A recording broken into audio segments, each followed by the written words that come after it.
WWE Women's Champion Tiffany Stratton and Charlotte Flair reportedly go off script in a very contentious Smackdown segment last night. CM Punk reveals what his favourite is. Paul Heyman will be in his corner for the Triple Threat WrestleMania main event between Punk, Roman Reigns and Seth Rollins. Kevin Owens announces he needs neck surgery and will miss WrestleMania 41, meaning his match against Randy Orton is now cancelled.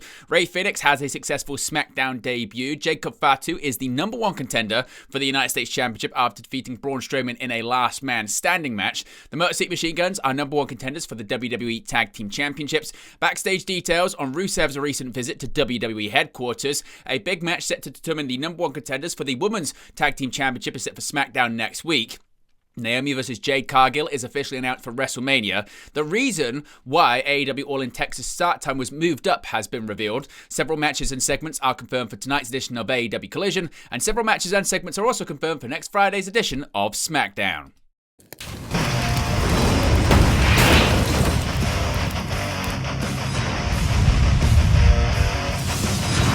Hey guys, welcome back to Wrestling News 365. Hope everyone is doing very well. As always, there are plenty of news stories to get into in the world of professional wrestling. Before we start today's news stories, as always, you can join the WN365 roster. All you have to do is click the join button. It's also the link in the video description. You can also scan a QR code when it appears on the sidebar. In addition to that, whilst you're looking at the sidebar, you can see all the information for upcoming watch-alongs and post-shows. That includes AEW Dynasty tomorrow night, WrestleMania's Night 1 and 2, Saturday and Sunday.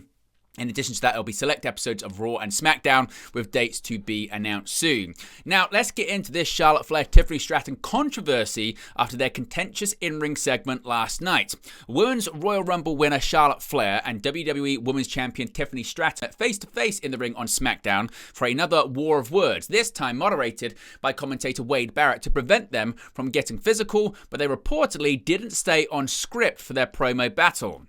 According to WrestleVotes on X, as well as Sean Ross Sapp of Fightful, the woman said, quote, very little of what was in the rundown for them and went off script quite a bit. WrestleVotes didn't specify what portions of the segment were specifically off script, but it ended with Stratton taking a shot at Flair's most recent divorce, calling her ON3 and saying that after WrestleMania she'd be alone, just like in her personal life. Stratton slid out of the ring immediately after delivering the line, but Flair got in one last shot about Stratton's real-life boyfriend Ludwig Kaiser being in her DMs. Flair had seemed visibly shaken by the jeers of the Chicago crowd earlier on in the promo. Flair and Stratton's split-screen interview on the March 21st episode of SmackDown was criticised by fans, with many saying Flair attempted to bury the champion. Some within WWE even believe Stratton was put in a sink-or-swim situation. Prior to the heavily criticised segment, the women traded attacks on one another, with Stratton being the woman left standing most recently after taking Flair out with a moonsault from the top of the Tron. Now, when it comes to, as again, these off-script comments, more details came from Sean Ross Sapp of Fightful Select, saying once again, there was a lot of off-script nature to this segment. Other people are suggesting that this was part of the plan altogether. WRKD Wrestling tweeted, quote, for anyone concerned or thinking otherwise, Charlotte's divorce absolutely would not have been mentioned without clearance ahead of time. Now, again, there had been rumours that maybe Charlotte Flair went off script in the promo battle. That was the split screen a few weeks ago. Maybe Stratton was getting a response for that. WWE seemingly maybe not too happy about the off-script comments, though, because WWE has deleted the off-script comments made during the segment involving Flair and Stratton in last night's SmackDown. Now, in a heated exchange, Stratton and Flair went back and forth with personal insults as Stratton closed by referencing, as I mentioned, Flair's real-life relationship issues. The full quote is, when it's all said and done, you're going to be just like you are outside of the ring alone. What is the record? 0-3. As I mentioned, Flair then said that Ludwig Kaiser had been in her DMs. Now, in an update, the official WWE X page posted a clip of that ending to the segment, but has naturally now deleted it, which obviously indicates the company thought there was enough of an issue with the comments to take the clip down. The comments have also been edited out of other versions of the promo posted online by WWE, such as the official YouTube clip, which again is very, very interesting. Now, we do have some reactions from people referenced in this segment, first of which is Ludwig Kaiser himself. He posted the following this morning. You can see it on the screen right there, saying at Miss Charlotte WWE, and posted this video of Shawn Michaels in the 1990s saying, quote, don't flatter yourself. In addition to that, Andrade, of course the now ex-husband of Charlotte, wished a happy birthday to Charlotte Flair, whose birthday is today, that being the 5th of April, saying, "Happy birthday, Miss Charlotte WWE. I wish you the best today as always. You are an incredible woman." Of course, we get any more details on the backstage reaction to this, any legitimate heat or anything like that, we'll let you know in a future video. CM Punk finally revealed what the favour is when it comes to Roman Reigns and Paul Heyman. CM Punk revealed the nature of the favour owed to him by Paul Heyman in the main event of Smackdown. Since agreeing to team up with Roman Reigns and the original Bloodline at Survivor Series War Games last year, Punk has consistently touted the favour owed to him by Heyman should the time arise. Heyman and Reigns sought to fulfil the debt as it was confirmed their triple threat, also involving Seth Rollins, would be the main event of WrestleMania 41 on Saturday, April 19th. But Punk maintained that he was still owed the favour of his choosing, culminating in this week's Smackdown as Reigns stormed the ring with Heyman in tow to demand Punk come out and spell out what he wants. Rollins appeared next, reiterating his belief that Reigns had underestimated Punk and emboldened him by teaming with him, but admitting that he too was interested in seeing what was going to be expected from Reigns and Heyman. Thus followed Punk's entrance, roared on by the Chicago crowd, as he recalled his history with Heyman and cemented the idea of loyalty between them. He then told Reigns the favour that he wanted was Heyman to be in his corner for the WrestleMania match, to which Reigns burst out laughing and said Heyman would refuse even if he let him. Heyman hesitated, prompting Reigns to push him into telling Punk that he wouldn't do it. Heyman instead told Reigns that he could not refuse Punk, prompting Rollins to burst out with laughter at proceedings as Reigns cornered Heyman. But in turning his back to Punk, he afforded his rival the opportunity to hit him with the GTS, drawing a scream out of Heyman for his tribal chief as Rollins and Punk stared down one another to close the show. Now, a very serious announcement by Kevin Owens on Smackdown last night, after reports emerged earlier on Friday that a serious injury was putting the WrestleMania 41 match between Kevin Owens and Randy Orton in jeopardy. Owens announced to the crowd on Smackdown that he needs neck surgery and will not only miss WrestleMania, but he's not sure when he'll be back in front of fans. Smackdown general manager Nick Aldis set the scene and told the crowd there was a reason they say don't try this at home, and introduced Owens so the fans could hear it from him. Owens said that for the last 4 months he's been dealing with a pretty serious neck injury, but didn't know exactly what it was until this week.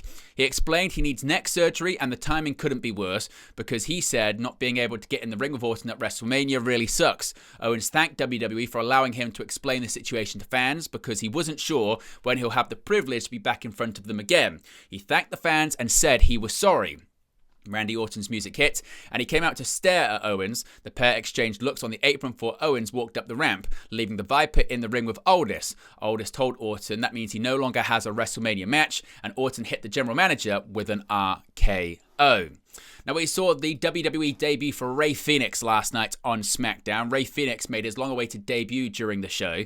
Fenix's brother Penta made his own debut in January during WWE Raw to defeat Chad Gable, with the former AEW Tag Team Champions finishing up with the company ahead of their contract expiry in the summer last year. But it was always going to take longer for Fenix to make the switch himself, given that Tony Khan had tacked on additional time to his deal through injuries and absence throughout his contract, sparking something of a saga, which finally appeared to end with the weekly teases heralding his arrival as of late.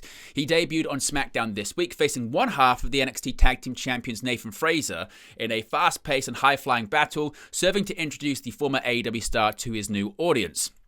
So at least for the imminent time being, the Lucha Brothers will be making their first foray into WWE as separated singles stars for the first time in years, even when they have pursued their own individual goals before. This time is the first time they'll be entirely separated by a brand split. Now, Fenix also debuted what appears to be a new finisher for this run, dubbed the Mexican Muscle Buster, which differs from the standardized Muscle Buster in that he spins out the opponent for a forward slam. After the match, he took to the microphone to address the WWE audience for the first time, reiterating that he had waited his whole life to be a WWE superstar and was finally there to prove himself. He was being watched on by Legado del Fantasma's Santos Escobar, Berto, and Angel as they stood backstage, indicating that could be his first storyline coming in the next few weeks. Now, Jacob Fatu, he's the number one contender for the WWE United States Championship. Despite taking a beating that sent him crashing through the ring barricade and through several tables from a high stack of road cases, Jacob Fatu was indeed the last man standing in a match against Braun Strowman on SmackDown. With the victory, Fatu is going to his first WrestleMania to take on LA Knight for the WWE United States Championship. Fatu handed Strowman his first last man standing loss after sending him through a table set up in the corner of the ring with a hip attack after the pair brawled outside of the ring and into the crowd. Strowman was almost to his feet, but he couldn't quite get there before the referee counted to 10 and Fatu was declared victorious. Fatu and Strowman have been feuding since Fatu attempted to take out the monster among men on an episode of Smackdown shortly after Strowman joined the Blue Brand's roster with numerous hip attacks. The Samoan werewolf left Strowman bloodied after their match at Saturday night's main event in January, then hit him with multiple moonsaults for good measure.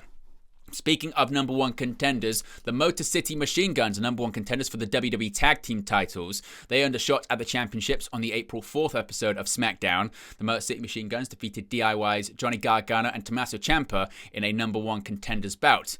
The finish of the match saw Ciampa run into an exposed turnbuckle and then get rolled up. After the bout, the Motor City Machine Guns confronted WWE Tag Team Champions the Street Profits, who were sitting at ringside. Now, we know that Rusev seemingly is on his way back to WWE. Former AEW star Miro, once known as Rusev in WWE, appears to be one step closer to returning to the company, who made Rusev Day popular. According to PW Insider, Miro visited the new WWE headquarters on Wednesday and was there for most of the day. The outlet reported they were told he was there to have meetings with officials to prepare for his return as well as to pose for a photo shoot. Rumours began to swirl that Miro was headed back to WWE following his AEW release in February after being away from the promotion for long periods of time with less than a dozen matches wrestled since 2021. Those close to the situation noted to PW Insider that Miro was at WWE headquarters to finalise details regarding his return after he put pen to paper on a contract. While Miro is reportedly headed back to WWE, Dave Meltzer noted on Wrestling Observer Radio on Thursday that his wife and former manager CJ Perry, known as Lana during her time in WWE, did not sign a deal and wasn't present at WWE headquarters. While Miro's former AEW colleagues Ricky Saints and Rey Fenix have made their debuts for WWE on NXT and SmackDown respectively, and Malachi Black is seemingly being teased for an on-air return to the company, Miro has yet to have video and vignettes reintroducing his character anywhere and airing anywhere on WWE programming. Of course, there's no details as of right now, just what brand he's going to be on.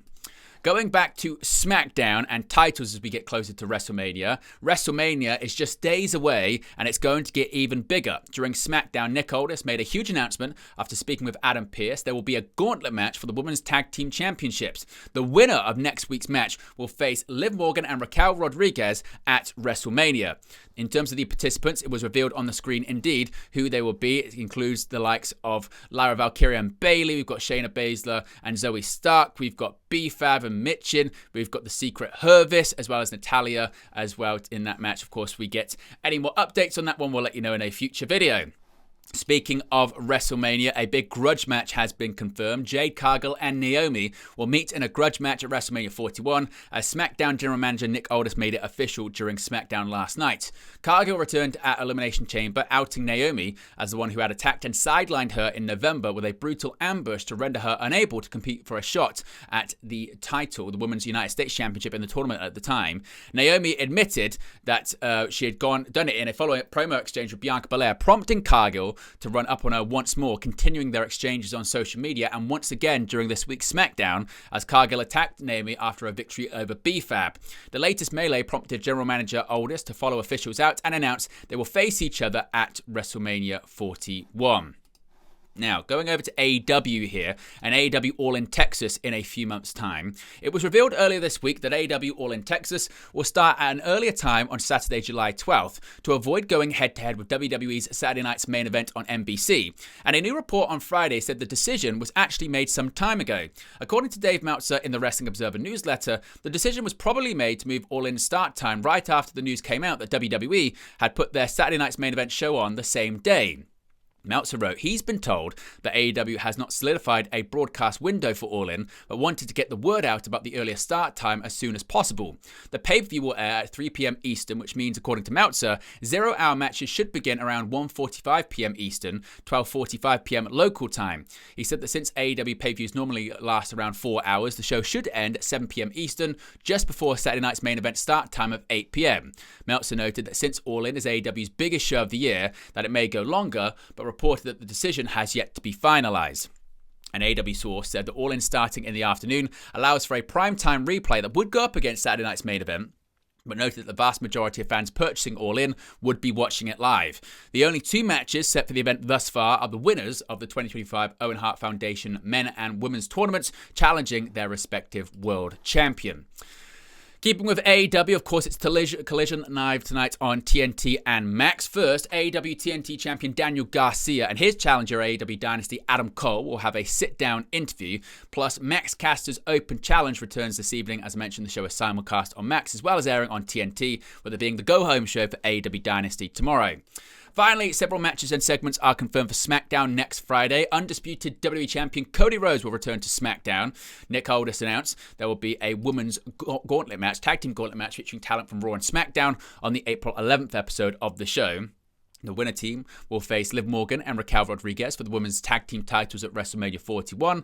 Plus, Rey Fenix will face Berto, and Damian Priest will come face-to-face with Drew McIntyre. But there you go, guys. The latest pro wrestling news for you. Be sure to smash a like on the like button. Be sure to subscribe bottom right-hand corner. A reminder, you can join the WN365 roster by clicking that join button. You can scan the QR code once it's on the sidebar. The link's also in the video description below.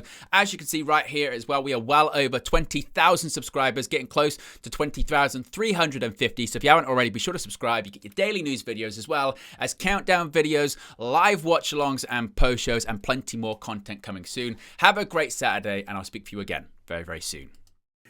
Hey guys, thank you for watching, listening, streaming, or however you come across this video today. Be sure to click on the video on the right there to watch our next video, or click the bottom there to subscribe, or the bottom right hand corner. Thank you very much, and I'll speak to you again very soon.